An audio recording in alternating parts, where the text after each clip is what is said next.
నమస్తే. మీరు చూస్తున్న తెలంగాణ 19 టీవీ. ఇజ్రాయెల్‌లో ఇరాన్ క్షిపణి దాడిలో గాయపడిన తిరుపతి కుటుంబాన్ని పరామర్శించిన Kammarpalli SI G. Anil Reddy. Iran, Israel దేశాల మధ్య జరుగుతున్న ఉద్రిక్తత పరిస్థితుల్లో జీవన ఉపాధి కోసం ఇజ్రాయెల్ వెళ్లిన కమ్మర్పల్లి మండల కేంద్రానికి చెందిన కోయల్కర్ తిరుపతి గాయపడ్డారు.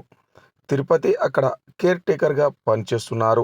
ఇరాన్ క్షిపణి దాడి సమయంలో ఆయన తన యజమాని కారును శుభ్రం చేస్తుండగా పేలుడు ప్రభావంతో క్షిపణి శకలాలు సమీపంలో పడటంతో కారు అద్దాలు పగిలి తిరుపతి దవడ, గొంతు వద్ద తీవ్ర గాయాలు అయ్యాయి. ప్రస్తుతం అక్కడి దవాఖానలో చికిత్స పొందుతున్నారు.